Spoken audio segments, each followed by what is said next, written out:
सेवा Singh Bali All India Voice of Poor People के राष्ट्रीय अध्यक्ष हैं। आम आदमी पार्टी के जम्मू कश्मीर के ट्रेड यूनियन लीडर भी हैं।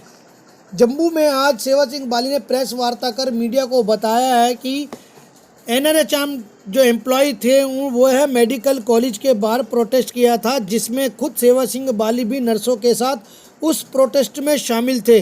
उन्होंने बताया है कि जम्मू से दिल्ली आकर जब उन्होंने एनएचआरएम एम्प्लॉयज़ के फेवर में एक प्रोटेस्ट किया था और उसके बाद भारत के प्रधानमंत्री कार्यालय में एक मेमोरेंडम भी दिया था, जिसके बाद इन एनएचआरएम एम्प्लॉय को 3 महीने के लिए एक्सटेंशन दे दिया गया था।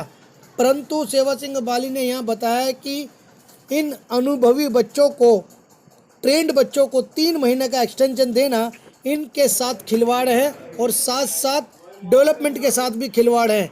ये देश के यूथ हैं, यूथ के साथ खिलवाड़ नाइंसाफ़ी नहीं होनी चाहिए। कि प्रधानमंत्री को एक दूसरा मेमोरेंडम दिया गया था, जिसका जवाब प्रधानमंत्री कार्यालय से आया था। उस मेमोरेंडम में जम्मू कश्मीर के डीजी साहब को संज्ञान लेने के लिए कहा था, परंतु जम्मू कश्मीर के डीजी साहब जवाब देने में ढील बरत रहे हैं।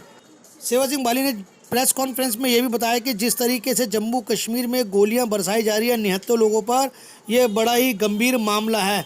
कुछ नर्सों ने भी अपना दर्द मीडिया के साथ साझा किया। उन्होंने बताया कि 2 दिन की छुट्टी रहने पर नौकरी से हमें टर्मिनेट कर दिया जाता है। ये कैसा कानून है भारत देश का। चलिए आपको सुनाते हैं सेवा सिंह बाली ने और क्या कहा। तमाम मीडिया का धन्यवाद करना चाहूँगा। मैं आपके जानकारी में बताना चाहूँगा जिस तरीके से मैं आज 5 डिस्ट्रिक्ट्स का टूर करके कल जम्मू पहुंचा था और कठुआ, और शाम को जम्मू पहुंचा और आज शाम को दिल्ली जा रहा हूं। मैं कुछ जम्मू कश्मीर की गरीब जनता के, जम्मू कश्मीर के कुछ यूथ रिलेटेड कुछ मुद्दे आपके सामने और आपके चैनल्स के माध्यम से देश के प्रधानमंत्री और जम्मू कश्मीर के एलजी साहब के नोटिस में लाना चाहूँगा। जिस तरीके से आपने सभी चैनल्स ने कुछ दिन पहले हमारे एनएचआरएम मुलाजिम जो एम्प्लॉइज़ थे, हमारे बहनें, हमारे भाई, उनका मुद्दा आपने हाईलाइट किया। मेडिकल कॉलेज के बाहर ये तमाम बच्चे प्रोटेस्ट कर रहे थे और उस प्रोटेस्ट में हमने भी इनका तावन दिया था, इनकी पूरी सपोर्ट की थी। उसके बाद मैंने दिल्ली में भी प्रोटेस्ट किया। उसके बाद देश के प्रधानमंत्री साहब को हमने एक मेमोरेंडम दिया था, जिसमें जम्मू कश्मीर के एलजी साहब को दिल्ली तलब किया गया था। और उसके बाद एलजी साहब वहाँ जाके एक आर्डर इशू करते हैं, एक आश्वासन देते हैं इन बच्चों को कि आपका 3 महीने का एक्सटेंशन किया जाएगा। मगर जो उन्होंने वहाँ कहा उस किस्म का आर्डर इशू नहीं हुआ। जो आर्डर इशू हुआ उसको हमने दोबारा देश के प्रधानमंत्री के पास गए और उनको हमने ये मेमोरेंडम दिया है, जिसमें हमने ये कहा कि जो भी जम्मू कश्मीर के हेल्थ डिपार्टमेंट से इनका रिलेटेड जो आर्डर पास हुआ है, 3 महीने का जो एक्सटेंशन है उसको हम एक्सेप्ट नहीं करते। और मैं ये बताना चाहूँगा, प्रधानमंत्री के ऑफिस से हमें ये लेटर मासूल हो गया है जम्मू कश्मीर के चीफ सेक्रेटरी को इस पर संज्ञान लेने के लिए, जिसमें जम्मू कश्मीर के हेल्थ डिपार्टमेंट ने ये आर्डर इशू किया था कि इनको 3 महीने की एक्सटेंशन दी जाएगी। हमारा ये डिमांड थी, हमारा प्रधानमंत्री के पास हमने ये गुहार लगाई थी कि एक्सटेंशन क्यों, ये कोई किराए पे लाए हुए लोग नहीं हैं, ये हमारे फ्यूचर हैं, जम्मू कश्मीर का भविष्य है, ये यूथ है, हमारे पढ़े लिखे बच्चे हैं। इन लोगों के साथ, इन बच्चों के साथ आप एक्सटेंशन यानी ग्लूकोज, इनको आप ग्लूकोज पर रखना चाहते हो। ये हमारा कैरियर है, हमारे भविष्य, जिस स्टेट में, जिस यूटी में यूथ के साथ नाइंसाफ़ी होगी, यानी उस स्टेट की डेवलपमेंट के साथ आप खिलवाड़ करना चाहते हो। अब हमने ये गुहार लगाई थी क्योंकि जम्मू कश्मीर के अंदर हर मेडिकल कॉलेज के अंदर स्टाफ की बहुत कमी है, बहुत कमी है। हर प्राइमरी हेल्थ सेंटर में स्टाफ नहीं है, डिस्पेंसरीज में स्टाफ नहीं है, और ये बच्चे ट्रेंड हैं, सब कुछ जानते हैं, डिपार्टमेंट में काम किया ड्यूरिंग कोरोना वायरस, इन्होंने बहुत बड़ा अच्छा काम किया। और जब इनका ऑर्डर हुआ था उसमें यह भी मेंशन था कि अगर जो अच्छा काम करेगा उनको उसका बेनिफिट दिया जाएगा, उनको प्रायोरिटी पे अपॉइंटमेंट या आगे कन्वर्ट भी किया जाएगा।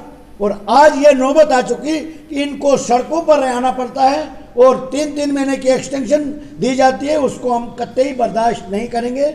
उसके लिए हमने देश के प्रधानमंत्री से गुहार लगाई थी और धन्यवाद भी करना चाहेंगे, क्योंकि प्रधानमंत्री ने संज्ञान लेते हुए उस लेटर का जवाब दे दिया है। अब हम आपके चैनल के माध्यम से जम्मू कश्मीर के चीफ सेक्रेटरी से गुजारिश करना चाहेंगे, जो पीएमओ ऑफिस से आपको लेटर आया है इन बच्चों के लिए, उस लेटर का उसको प्रोसेस करके इनका ऑर्डर जो है वो कंटिन्यू किया जाए। और 3 महीने जो ऑर्डर है इसको हमने not accepted already prime minister साहब को गुहार लगाई थी और उन्होंने जवाब भी दे दिया। जम्मू कश्मीर के अंदर हमारे 40,000 एसपीओज हैं, जिनका मुद्दा पिछले 7 साल से मैं चीख कर जम्मू कश्मीर के एलजी एडमिनिस्ट्रेशन, देश के प्रधानमंत्री, देश के होम मिनिस्टर, देश के सबसे बड़े अदालत सुप्रीम कोर्ट तक पहुंचा। वहां से सब कुछ होने के बाद प्राइम मिनिस्टर इनके फेवर में है, होम मिनिस्टर इनके फेवर में है, ऑनरेबल सुप्रीम कोर्ट इनके फेवर में है, ऑनरेबल हाई कोर्ट ने नोटिस इशू किया है। जम्मू कश्मीर के डीजीपी साहब रिप्लाई देने में कोताही बरत रहे हैं, ढील बरत रहे हैं। मैं पूछना चाहता हूं देश के होम मिनिस्टर साहब से, ये कौन सी लापरवाही या ये कौन सा इंसाफ है जो हमारे नौजवानों के साथ, हमारे भाइयों के साथ, हमारे बहनों के साथ जो शहादत तक दे रहे हैं, उनके साथ आप ये खिलवाड़ कर रहे हो। जम्मू कश्मीर के अंदर 90% यूथ सड़कों पर है। ये जम्मू कश्मीर के एलजी एडमिनिस्ट्रेशन का फेलियर है। यहां पर निहत्थे लोगों का कत्लेआम हो रहा है, चौराहों पर, चौकों में, स्कूलों में जाकर गोली मार दी जाती है। जम्मू कश्मीर के डीजी साहब को तुरंत इस्तीफा देना चाहिए। होम मिनिस्टर साहब से अपील करना चाहूंगा, वो यहां पर आ रहे हैं जम्मू कश्मीर के युवा के साथ, जम्मू कश्मीर के एसपीओ के साथ। अगर इसी तरीके से का रवैया लगातार जारी रहा, आम आदमी पार्टी कतई बर्दाश्त नहीं करेगी। और आज मैं शाम को दिल्ली जा रहा हूं।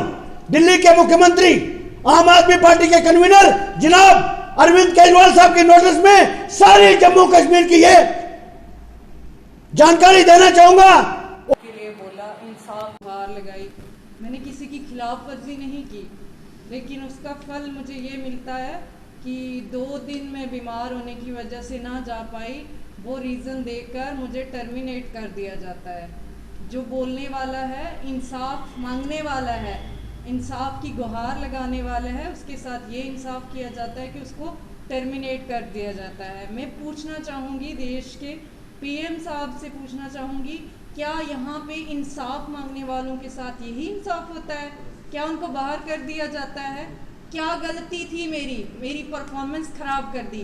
क्या हमारे जो मेडिकल एमएस सर हैं उनसे पूछना चाहूँगी, मैं 10 बार गई प्रिंसिपल से मिलने के लिए, लेकिन मिलने नहीं दिया गया मुझे। क्या हमारे साथ मैंने इतना बड़ा क्या कर दिया जिसकी वजह से मुझे टर्मिनेट कर दिया गया?